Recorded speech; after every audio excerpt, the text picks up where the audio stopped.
So guys, आज था Monday और काफ़ी उम्मीद थी काफ़ी लोगों को कि कहीं ना कहीं हिंडनबर्ग की जो रिसर्च की रिपोर्ट आई है उसके हिसाब से मार्केट में अच्छा खासा फॉल आना चाहिए।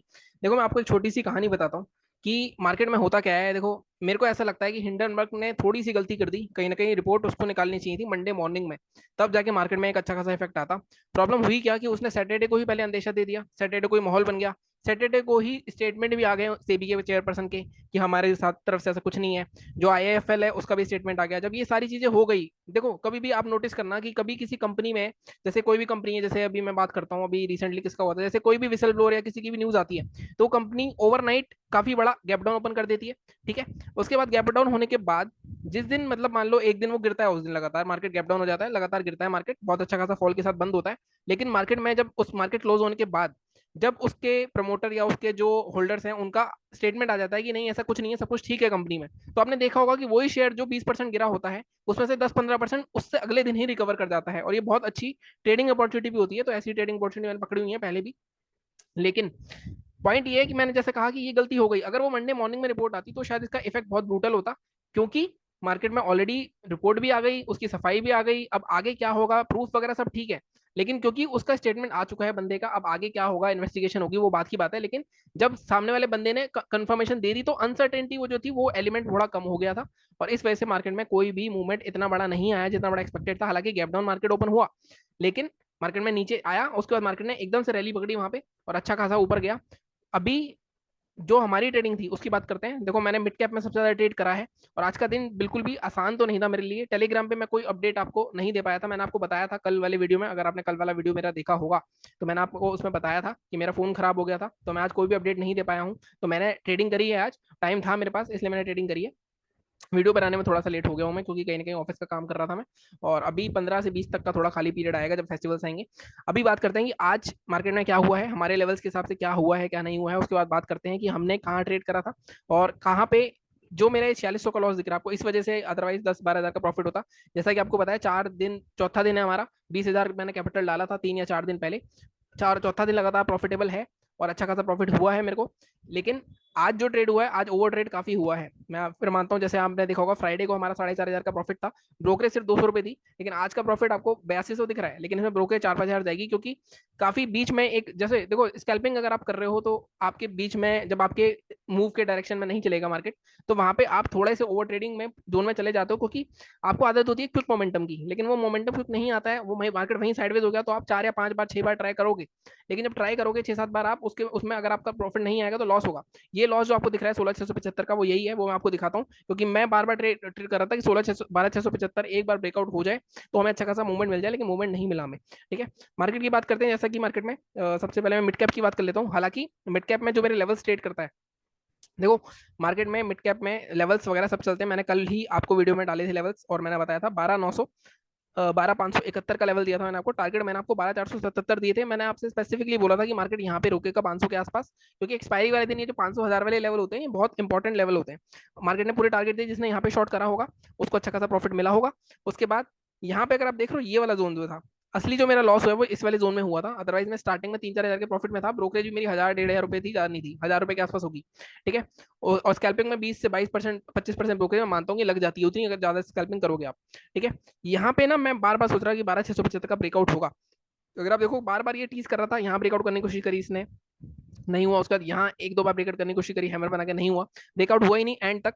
तो यहाँ पे जो आपको 4600 का लॉस दिख रहा है, ये लॉस मेरा फालतू का ही हुआ है।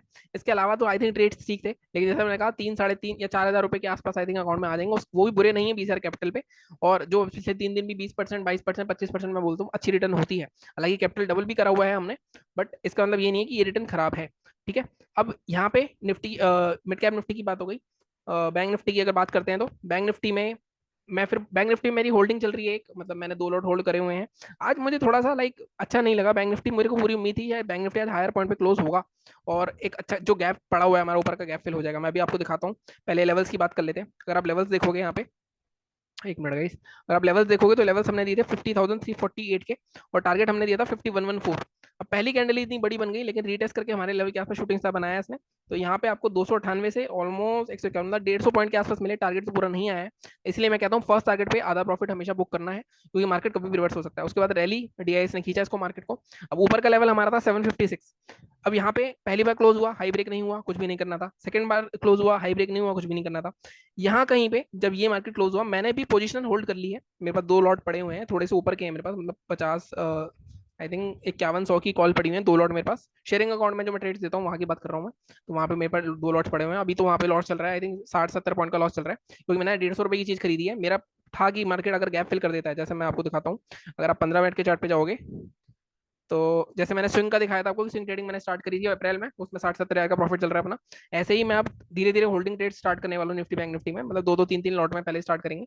ये जो अगर आप देखोगे, ये वाला जो जोन था, ये जोन बहुत इंपॉर्टेंट था। ये जोन टूट के मार्केट ने एक दो तीन बार करके यहाँ पे तीसरी बार क्लोज करके सस्टेन कर गया था, तो मुझे लगा यहाँ से ऊपर जाएगा, लेकिन लास्ट में सेल ऑफ आया। तो मैं इस गैप के लिए प्ले कर रहा हूँ। तो अगर इस गैप तक भी आता है, जो मेरी परसों की एक्सपायरी ली हुई है मैंने, देखो कल मूवमेंट, कल या परसों नहीं आया मूवमेंट, तो आई थिंक वो जीरो हो जाएगी। लेकिन अगर मूवमेंट आ गया परसों बड़ा और यहाँ तक आ गया, तो मार्केट में वो जो 150 रुपये की चीज है वो 400-500 रुपये तक के रिटर्न दे देगी मेरे को। ठीक है, तो उस हिसाब से मैंने लिया हुआ है, अभी मैं होल्ड कर रहा हूँ उसमें। आई थिंक 30 क्वांटिटी के हिसाब से 50-60, मतलब 1800 या 2000 के आसपास का लॉस चल रहा है उसमें। ठीक है, तो ये चीज हो गई हमारी इस बैंक निफ्टी के बारे में। निफ्टी की बात कर लेते हैं। निफ्टी में अगर आप देखोगे, हमारा सेलिंग का लेवल 24,285 था। एक बार 5 मिनट का चार्ट खोलता हूँ। 24,285 से 244, ये भी 184 तक नहीं आया, 212 तक आया। यहाँ पे भी ज्यादा टारगेट नहीं मिला, थोड़ा बहुत पॉइंट मिले, फर्स्ट टारगेट तक आया। फर्स्ट टारगेट पे ज्यादा प्रॉफिट बुक करना होता है आपको। इसके अलावा बाइंग में अगेन यहाँ पे भी कोई एक्टिव नहीं हुआ है। तो बाइंग के लेवल्स हमारे निफ्टी में सेम रह सकते हैं। निफ्टी की बात कर लेते हैं पहले आज, उसके बाद बैंक निफ्टी की बात करते हैं, और फिर निफ्टी की एक्सपायरी भी है उसकी बात करेंगे। ठीक है, तो बैंक निफ्टी में बाइंग हमारी, अगेन बाइंग का लेवल थोड़ा सा हमारा एडजस्ट होगा, हम 459 की जगह, ठीक है, हम 455 ही रखेंगे। अब की बार अगर मार्केट में ये जोन क्रॉस होता है, क्योंकि अगर आप देखोगे मार्केट में ये जोन मार्केट में बार बार हैमर कर रहा है इस पे, तो अगर ये निकलता है तो हम टारगेट अपना यही रखेंगे, 511 560, यहाँ तक के टारगेट रह सकते हैं आपके। और अगर मार्केट नीचे जाता है, तो 285 के नीचे तो आज आ चुका है मार्केट। देखो एक लेवल अगर एक बार हो जाता है ना, तो उसका काम खत्म हो जाता है। तो ये भी हटाता हूँ मैं। सेलिंग के लिए हम लेवल आज के लो के नीचे ही रख सकते हैं, 211। ठीक है, 185 का लेवल रखेंगे हम सेलिंग के लिए। ये हटा दो यार। और यहाँ पे हम गैप फिलिंग तक के लिए जा सकते हैं आराम से, 105 तक के लिए, बट हम 100 पॉइंट का रखते हैं नॉर्मली टारगेट। ठीक है, 100 पॉइंट तो हो ही रहे हैं आई थिंक ये। ठीक है, हम यहाँ तक जा सकते हैं। टारगेट हमारा फर्स्ट जो रहेगा वो रहेगा 140 या 145। ठीक है, सेकंड टारगेट हमारा 24,094 या 24,010 भी रह सकता है। ठीक है, 101 तक का। तो ये आपके सेलिंग के टारगेट्स रहेंगे, ये आपके बाइंग के लेवल्स रहेंगे। इन लेवल्स के हिसाब से आप चल सकते हो। बैंक निफ्टी की बात कर लेते हैं। बैंक निफ्टी में भी थोड़ा सा यहाँ पे देखना पड़ेगा हमें। बैंक निफ्टी में अभी भी अगर आप देखोगे 15 मिनट के चार्ट पे, तो मार्केट अभी भी वहीं सस्टेन कर रहा है।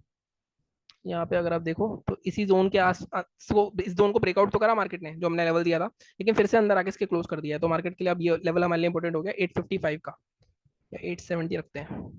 ठीक है, 872 के ऊपर, वैसे तो ऊपर की तरफ गैप बहुत बड़ा पड़ा हुआ है, 500 पॉइंट का टारगेट है, बट मैं आपको हमेशा बोलता हूँ 200-250 पॉइंट का टारगेट रखना चाहिए बैंक निफ्टी में। तो हम टारगेट रखेंगे अपना 51,060।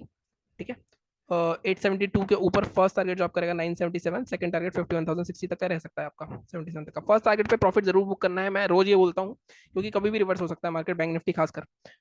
सेलिंग कहाँ करनी है, अब सेलिंग के लिए थोड़ा सा देखना पड़ेगा। कल मुझे ऐसा लगता है एक डिप और आ सकता है पहले, जो कि मार्केट में ट्रेंड लाइन को तक टच कर सकता है। अगर फ्लैट ओपन हो जाता है मार्केट, तब हमारे लिए इंपॉर्टेंट रहेगा ये लेवल। बट मैं आपको सेलिंग के लिए फिर से वही 450 का ही लेवल देता हूँ, 450 450 के नीचे अगर आप शॉर्ट करोगे, यहाँ कहीं ओपन होता है, इमीडिएटली हाँ जी, ये ट्रेंड लाइन भी बना के रखना। ये ट्रेंड लाइन टूटती है और 450 भी टूटता है, तो एक अच्छा ट्रेड हो सकता है, जो हमारा आराम से 160 तक के टारगेट के लिए जा सकते हो आप। ठीक है, फर्स्ट टारगेट जो इसमें रहेगा हमारा 316, सेकंड हमारा 170। तो ये दो टारगेट रह सकते हैं सेलिंग के, और ये टारगेट रह सकते हैं बाइंग के। तो इस हिसाब से आप चल सकते हो। ठीक है, और फिर निफ्टी की बात कर लेते हैं। फिर निफ्टी और बैंक निफ्टी ऑलमोस्ट सेम ही चलते हैं, सेम ही चार्ट है अगर आप देखोगे, तो सेम ही एनालिसिस कर सकते हो आप। इसमें भी अगेन आप ये ट्रेंड लाइन बनाओगे, इस ट्रेंड लाइन के डिप तक आ सकता है। यहाँ पे भी जोन आपका सिंपल सा यही हो जाएगा। अब यहाँ पे दिक्कत क्या है, देखो ना, दिक्कत है ना, 23,000 का लेवल है। अब यहाँ पे फिर वही होगा कि आपको बार बार फंसाया जाएगा, आपको ब्रेकडाउन दिखाएंगे फिर ऊपर ले जाएंगे, फिर ब्रेकडाउन दिखाएंगे ऊपर ले जाएंगे। तो डिसाइसिवली इस ट्रेंड लाइन को ब्रेक होने देना, उसके बाद ट्रेड करना। 22,970 का लेवल तो मैं दे रहा हूँ आपको, टारगेट्स के भी आज के लो तक के रह सकते हैं, 22,860 तक के। ठीक है, फर्स्ट टारगेट इस केस में क्या रहेगा हमारा, इसमें भी 920 के आसपास का, 914 और 865। ठीक है, ये टारगेट ठीक है। बाइंग अगर जब भी होगी, जब तक मार्केट अब ये जोन नहीं निकालेगा 22,150 का, और जिस दिन बाइंग होगी उस दिन मार्केट में आपकी 10 रुपये की 100 रुपये बन जाएगी, क्योंकि गैप इसका ऑलमोस्ट 200 पॉइंट का गैप है। ठीक है। 163 की अगर कल भी हो सकता है, कल एक्सपायरी है लास्ट में, अगर मार्केट ऊपर के लेवल पे होवर करता है तो कोशिश करेंगे वहां पे हम ट्रेड लेने की। अगर चल गया ट्रेड तो बहुत अच्छा पैसा बन सकता है। ठीक है, टारगेट हमारे रहेंगे इसमें, यहाँ पे फर्स्ट टारगेट हम रखेंगे 227 का, सेकंड टारगेट हम रखेंगे 283 तक का। और यहाँ आता है तो गैप के लिए जाना, गैप फिलिंग तक के लिए, बट इतना टारगेट तो मिनिमम लेना ही है हमें। और हाई के पास से थोड़ा सा बफर देना पड़ेगा, क्योंकि हाई से थोड़ा सा ऊपर बाय करना होता है हमेशा। 180 का लेवल रखूंगा मैं इसमें, 176 का लेवल रख लेते हैं। ठीक है, तो ये हो गया हमारी आज की एनालिसिस। बाकी चैनल को इसी तरह सपोर्ट करते रहो। अगेन मैं फिर बोल रहा हूँ, कल परसों आएगा मेरा स्विंग ट्रेडिंग का, जो मैंने स्विंग ट्रेडिंग स्टार्ट करी थी, कि ये कौन से स्टॉक्स तो मैं शायद आपको नहीं बता पाऊंगा, क्योंकि स्टॉक्स बताना आई थिंक इलीगल है, जो भी है। बट मैं आपको एक ओवरऑल पिक्चर दे दूंगा कि किस तरह से मैंने स्विंग ट्रेडिंग स्टार्ट करी है, कैसे मैं उसको देख रहा हूँ और कैसे आगे बढ़ा रहा हूँ मैं उसमें। ठीक है, बाकी मिलता हूँ अगले वीडियो में, चैनल को सब्सक्राइब कर देना। Thank you so much.